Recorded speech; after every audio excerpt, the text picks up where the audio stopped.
सज्जनों, जय सत्य जय सृष्टि। आप सभी को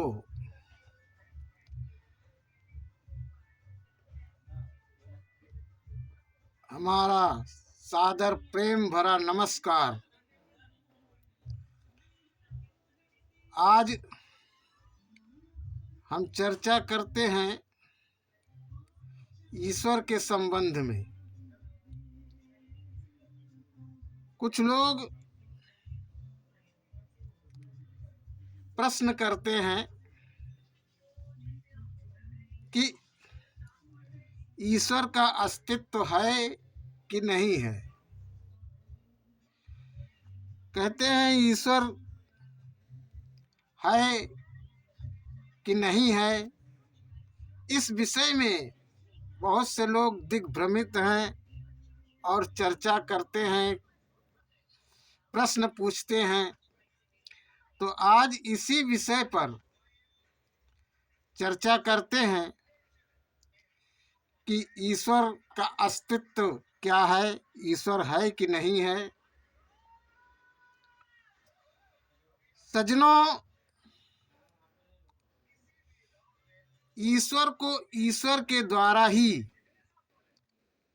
पाया जाता है और पाया जा सकता है। इससे समझने की बात है कि ईश्वर है क्या। सज्जनों, ईश्वर जो है वो शब्द है और शब्द जो है वो माध्यम है भावनाओं को व्यक्त करने का, किसी भी विषय में बात करने का। तो ईश्वर के भी विषय में बात करने का शब्द ही माध्यम है। इसलिए शब्द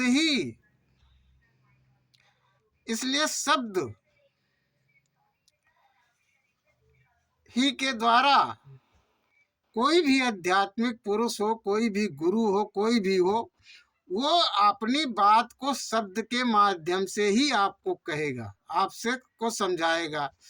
ईश्वर के भी विषय में शब्द के ही माध्यम से समझाएगा और शब्द ही ईश्वर है। इसीलिए कहा गया कि शब्द ही ईश्वर है। शब्द ही के द्वारा आप समझ भी सकते हैं, आपको समझाया भी जा सकता है और शब्द ही ईश्वर है। अब यहाँ पर जैसे मैंने कह दिया कि शब्द ही ईश्वर है, तो बहुत से लोग कहेंगे, प्रश्न करेंगे कि भाई सनातनियों में तो मान लीजिए आपने कह दिया शब्द ही ईश्वर है, ईश्वर शब्द ही ईश्वर है। क्योंकि सज्जनों, ईश्वर शब्द ईश्वर कैसे है ये हम बता रहे हैं। ईश्वर का मतलब है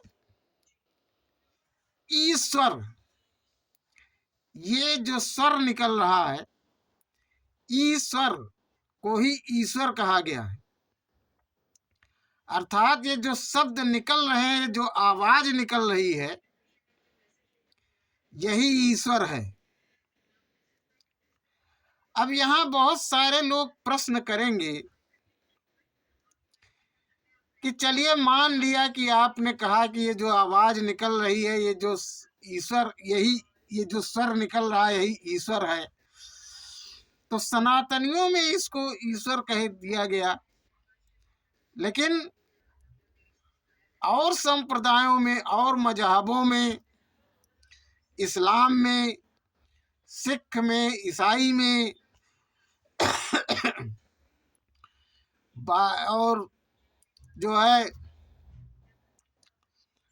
सिख में, ईसाई में, इस्लाम में और बौद्धिस्टों में, सब में, इस सब में कैसे क्योंकि वहाँ तो ईश्वर शब्द नहीं है, वहाँ अल्लाह है, वहाँ रब है, वहां गॉड है। तो सज्जनों, हम बताना चाहते हैं कि सभी संप्रदायों में, सभी धर्मों में, सभी मजहबों में,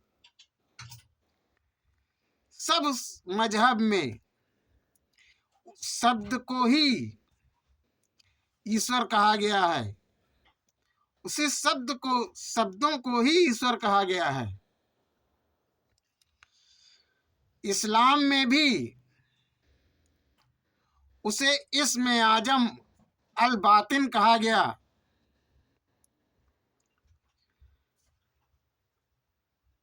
सिखों में भी शब्द को कहा गया। शब्द कीर्तन करते हैं वो लोग, इसीलिए। और शब्द को ही कहा गया कि शब्द ही, गुरु ग्रंथ में लिखा है कि शब्द ही धरती, शब्द आकाश, शब्द ही शब्द भयो प्रकाश, सगली सृष्टि शब्द के पाछे, नानक शब्द घटा घट आछे। शब्द ही धरती है, शब्द ही आकाश है, और शब्द शब्द मिलकर के प्रकाश हुआ। और सृष्टि के पहले भी था और सृष्टि के बाद भी है।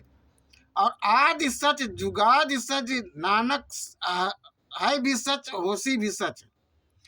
आदि सच जुगादि सच, है भी सच, नानक होशी भी सच। आज भी सच है, आगे भी सच रहेगा। पहले भी सच था, आज भी सच है, आगे भी सच रहेगा। आदि सच जुगादि सच, है भी सच, नानक होशी भी सच। ये गुरु ग्रंथ में लिखा गया कि शब्द ही धरती है, शब्द ही आकाश है, और शब्द ही शब्द से प्रकाश हुआ। और सृष्टि के पहले भी था, अब भी है, और बाद में भी रहेगा। शब्द ही धरती, शब्द आकाश, शब्द ही शब्द भयो प्रकाश, सगली सृष्टि शब्द के पाछे, नानक शब्द घटा घट आछे। अर्थात आप इस जर्रे जर्रे में, कड़कड़ में दो चीजें मिलती हैं, लाइट एंड साउंड। किसी भी चीज को तोड़िए, अणु से लेकर परमाणु तक एक कण, कण से लेकर अणु परमाणु तक किसी भी चीज को तोड़िए तो उसमें दो चीज देखने को मिलती है, लाइट एंड साउंड। वह आवाज होता है और प्रकाश निकलता है। यही चीजें जो है वो जो है, इसी को कहा कि शब्द है। शब्द जो है वो स्थूल रूप है, शब्द जो है वो अदृश्य रूप है, और प्रकाश उसका रूप है। शब्द जो है वो अदृश्य रूप है, और प्रकाश जो है उसका रूप है। तो शब्द ही प्रकाश, शब्द ही ईश्वर है। जो ये शब्द है यही ईश्वर है, इसी को ईश्वर कहा गया। अब तो अन्य संप्रदायों में भी, अब जैसे इस सिखों में बताया हमने, इस्लाम में बताया, बाइबिल में भी कहा गया, बाइबिल में भी कहा गया कि God is word, God is word. ईश्वर जो है वो शब्द है। अब सज्जनों, एक और विचारणीय बात है, एक और विचारणीय करने वाली बात है। ये जितने शब्द संसार में हैं, जितने शब्द हो रहे हैं संसार के अंदर, जितने भी शब्द हैं, ये शब्द का रूप प्रतिशब्द है। ये जो है शब्द एक प्रतिरूप में शब्द है। शब्द इसके पीछे भी एक शब्द है, जिस शब्द के बाद ये शब्द है। जितने शब्द संसार में हैं वो सारे शब्द उस एक शब्द के बाद में हैं। वह एक शब्द गुप्त शब्द है, गोपनीय शब्द है, जिसे दीक्षा के द्वारा जाना जाता है, दीक्षा के द्वारा जाना जा सकता है। उस एक शब्द के पीछे ये शब्द हैं सब। मूलतः में वो शब्द जो गुप्त शब्द है, वही शब्द ईश्वर है। और उसका रूप भी है, उसका स्वरूप भी है, जो दीक्षा के द्वारा दृष्टिगत होता है। दीक्षा प्राप्त करने पर, दीक्षा प्राप्त करने के बाद साधक उस रूप को देख सकता है, उसके स्वरूप को देख सकता है। अब सबसे पहले हम जानने की कोशिश करेंगे। सबसे पहले मैं बताना चाहता हूं, आप ये सबसे पहले जानिए कि शब्द कितने प्रकार के होते हैं। शब्द कितने प्रकार के होते हैं सज्जनों? शब्द जो है वो 4 प्रकार के होते हैं। सनातन ग्रंथों में, सनातन ग्रंथ में सज्जनों, जैसा कि मैंने कहा, आप सभी को बता रहा हूं कि शब्द ही ईश्वर है।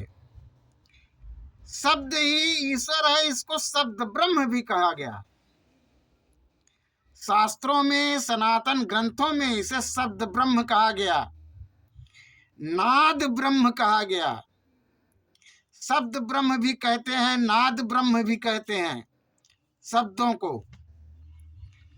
यह शब्द ब्रह्म है, नाद ब्रह्म है, इसी को ईश्वर कहा गया। अब ये जो सारे संसार के शब्द हैं, ये उस गुप्त शब्द के प्रतिरूप हैं। वह गुप्त शब्द जो वास्तव में है, वह मूलतः वह ईश्वर है। ईश्वर जो है वो मूलतः गुप्त शब्द जो है वो है। अब शब्द कितने प्रकार के होते हैं? शब्द 4 प्रकार के होते हैं। सनातन ग्रंथ में 4 तरह के शब्द बताए गए हैं।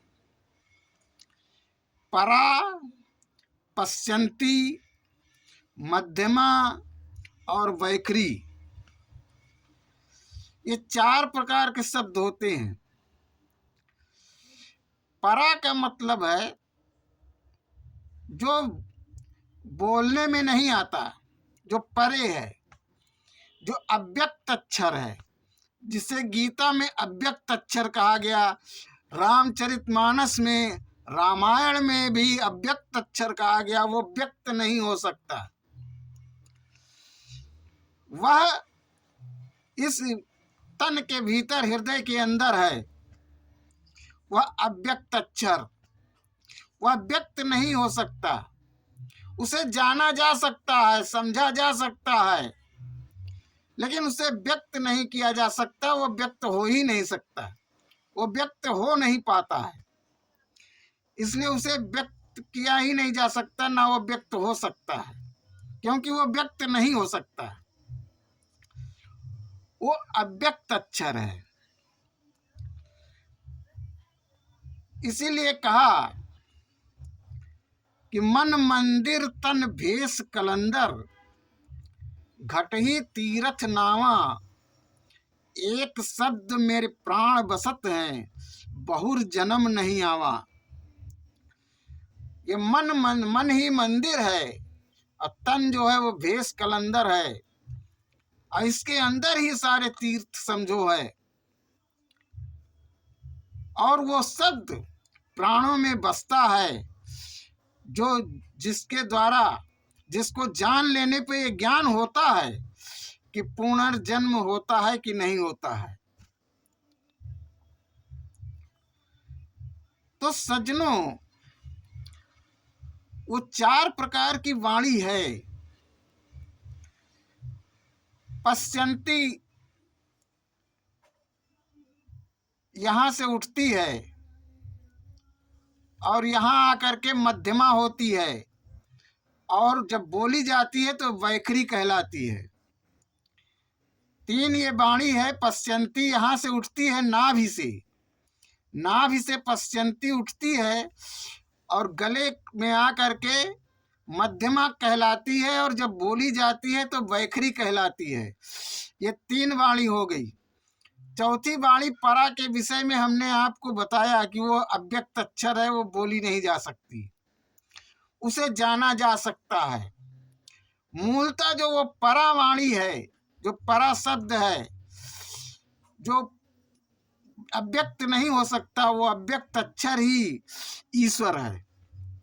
मूल रूप से वही ईश्वर है। अब उस शब्द को कैसे पकड़ा जाए? तो सज्जनों, कहा गया कि शब्द कहाँ से उठत है और कहाँ को जाए समाए, और हाथ पैर वाके नहीं तो कैसे पकड़ा जाए। तो सज्जनों, संतों ने जवाब दिया है इसका कि शब्द नाभि से उठत है और शून्य में जाए समाए। उस परावाणी अव्यक्त अक्षर की बात हो रही है। शब्द नाभि से उठत है और शून्य में जाए समाए, हाथ पैर वाके नहीं तो सूरत से पकड़ा जाए। हाथ पैर वाके नहीं तो सूरत से पकड़ा जाए। इसीलिए सज्जनों, वो सूरत के द्वारा उस शब्द को पकड़ा जाता है, और सूरत के द्वारा ही उसका ज्ञान कराया जाता है। ज्ञान उसका होता है सूरत के द्वारा। सज्जनों, और जिसको उसका ज्ञान नहीं है उस अव्यक्त अक्षर का, अव्यक्त शब्द का,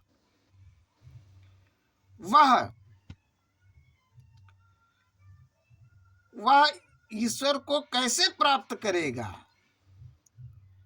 वह ध्यान कैसे करेगा? वह ध्यान, उसका ध्यान व्यर्थ है।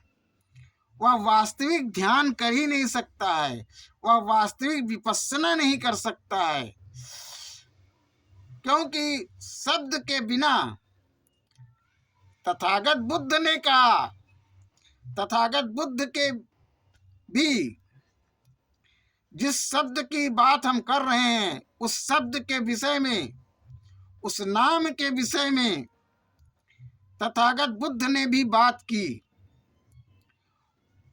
वो तथागत बुद्ध के 4 सत्य में से एक सत्य ये भी है। 3 सत्य के छोड़ दीजिए, एक सत्य इस शब्द के विषय में है। शब्द और ये नाम के विषय में तथागत बुद्ध का 4 सत्य में से एक सत्य ये है। और जिसने इस सत्य को नहीं जाना, उस अव्यक्त अक्षर, उस शब्द को नहीं जाना, वह विपස්සनात्मक ध्यान कैसे करेगा? वह दर्शनात्मक ध्यान कैसे करेगा? वह विपස්සना कैसे करेगा? ध्यान कैसे करेगा? उसका ध्यान सफल नहीं हो सकता। विपස්සना उसकी वास्तविक विपස්සना है ही नहीं। उसका वास्तविक ध्यान नहीं है, वास्तविक विपස්සना नहीं है, जिसने उस अव्यक्त अक्षर, उस शब्द को नहीं जाना। क्योंकि इसीलिए कहा गया कि शब्द बिना सुरति आंधरी, कहो कहाँ को जाए, द्वार न पावे शब्द का, फिर भटका खाए। शब्द बिना सुरत आंधरी, कहो कहाँ को जाए, द्वार न पावे शब्द का, फिर भटका खाए। सजनों, उसी को कबीर साहब कहते हैं, उसी के विषय में इशारा देते हुए कहते हैं कि कोटि नाम संसार में, तासे मुक्ति न होए। करोड़ों नाम संसार में है, उससे मुक्ति नहीं हो सकती। आदि नाम जो गुप्त जप, बूझे बिरला कोय। करोड़ों नाम संसार में है, उससे मुक्त नहीं हो सकती। जो आदि नाम है, जो आदि से चला आ रहा है, आपके हृदय में है, उसको जाने बिना मुक्ति नहीं हो सकती। और उसको कोई बिरला पुरुष हजारों करोड़ों में से एक जानने का प्रयास करता है, तब वो जान पाता है, खोज करता है। ऐसे तत्वदर्शी की खोज करता है जो जानकार हो उसका, उसके द्वारा वह दीक्षा लेकर के जानता है, दीक्षा प्राप्त करके जानकारी करता है। कोटि नाम संसार में, ताते मुक्ति न होए। आदि नाम जो गुप्त जप, बूझे बिरला कोई। सजनों, आगे और भी तगड़े तौर से कबीर साहब कहते हैं कि तंत्र मंत्र सब झूठ है, मत भरमो संसार। तंत्र मंत्र सब झूठ है, मत भरमो संसार। सार शब्द जाने बिना, कोई न उतरे पार। सार शब्द, वो सार शब्द क्या है? उस सार शब्द को जाने बिना कोई न पार उतरी। सजनों,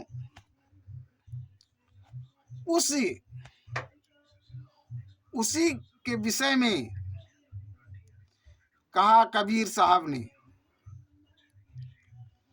वह जो शब्द है, वह जो नाम है, मूलतः वही ईश्वर है।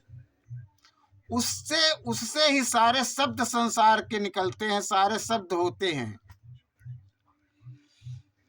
तो सारे शब्द संसार के उसके प्रतिरूप हैं। वास्तविक स्वरूप वो शब्द है, मूलतः वो शब्द ईश्वर है, उसे ईश्वर कहा गया। उसको जानने के लिए तत्वदर्शी के पास जाइए और दीक्षा लीजिए। सजनों, वह तो वास्तव में जो ईश्वर है वह शब्द है। इसलिए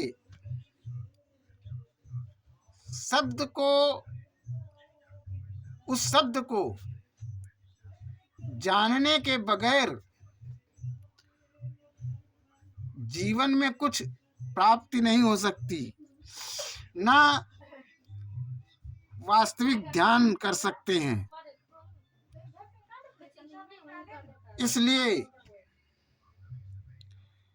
सजनों, उस तत्व को, उस शब्द को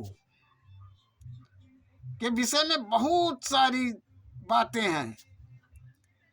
यहाँ तो हम संक्षेप में बता रहे हैं, इतना सब कुछ कहा गया है कि हम आपको क्या बताएं। उसे नाद ब्रह्म कहते हैं, शब्द ब्रह्म भी कहते हैं। तो शब्द ही ईश्वर है। इसलिए हमें विचार करना चाहिए, मनन करना चाहिए और सोचो समझो। किसी की भी वाणी सुनिए, हमारी ही नहीं केवल, चाहे जिसकी वाणी सुनिए, चाहे जिसकी जो है चर्चा चाहे जिसके बात को सुनिए, चाहे जिसका वचन सुनिए, उस पर चिंतन कीजिए, मनन कीजिए, सोचिए कि क्या है, कहाँ तक सत्य है, वास्तव में सत्य है कि नहीं सत्य है। हर चीज समझने की बात है। तो सज्जनों, इसीलिए ईश्वर को ईश्वर द्वारा ही पाया जाता है। जो जानकार होगा, जो उस शब्द को जानता होगा, उस शब्द का प्रयोग से आप उसको जान सकोगे। इसलिए धन्यवाद। जय सत्य, जय सृष्टि।